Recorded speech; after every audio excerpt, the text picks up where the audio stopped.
If there's any need for culture fit, I hire full-time. I could hire someone who's really talented at something as a freelancer, but I'm only going to do that if there is absolutely positively zero need at all for them to be a culture fit. If it's a high communication role of any shape or form, I refuse for it to be a freelancer. That's just my own viewpoint, because I believe culture is infected through, funny word, culture is transmitted through communication.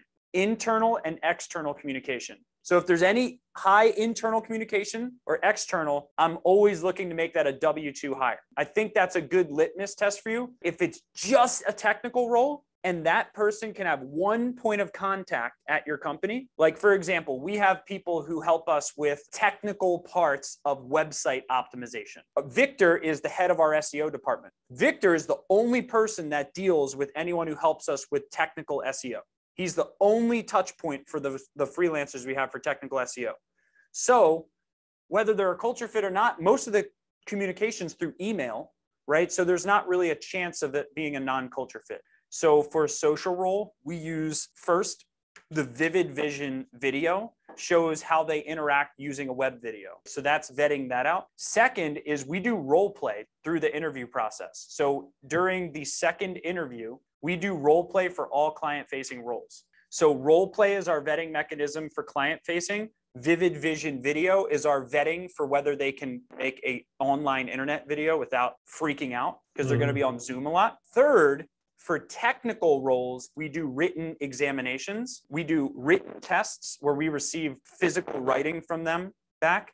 And then we also do a technical quiz to make sure that they understand what they're being hired for. If they're being hired for a Google Ads role, they'll go through a Google Ads quiz. If they're being hired for an SEO role, they'll go through an SEO quiz, right? The quiz doesn't have to be like something you create. You can just use any templated quiz online, and someone on your team can basically just see whether or not they're lying about their technical capabilities. Any person that I was solely responsible for hiring has been the wrong decision, probably over 10 people. It's just never worked. As soon as I delegated that function, I get handed an applicant debrief after they've been through 3 interviews. I literally get highlighted columns on 5 categories that tell me whether Dennis, Brandon, and whoever the department head is. And my only viewpoint is I want to find why the team didn't see something.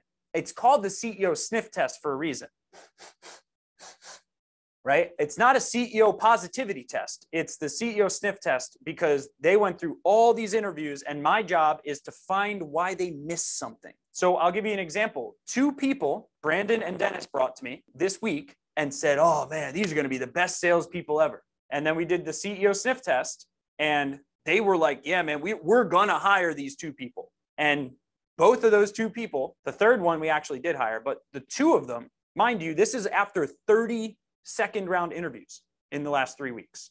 I get to this finalist list of 4 people this week from 25 second round interviews. And 2 of them, I immediately in 5 seconds was like, heck no, they're not going to talk to my clients. They weren't able to see that because that's just I don't know if there's a process for that, but it's just a gut feeling. I just know this person should not be the person talking to our clients the first time they talk to us. And that's my job. And then the other person that we hired, if it's not holy crap, heck yeah. If it's not heck yeah, do not hire the person. If you're not floored, like I hope this person accepts the job, please. Don't hire the person. Stop. I don't care how busy you are. Do not hire the person. We've all made this mistake before. Sorry, we made the wrong decision. Cut the cord, man. Seriously. So get the job ads running to a point where you get in such an abundance where you're able to pick absolute A players. And guys, newsflash, you're going to have to fire some people. When Dennis, me and Brandon hired this sales guy, we literally started asking the question, would this guy we just hired enthusiastically show up to work every day to work with this person? Would this person I'm about to hire enthusiastically love working with the absolute A player on my team? I'm telling you guys, this ain't comfortable. Like, it's the hardest stuff.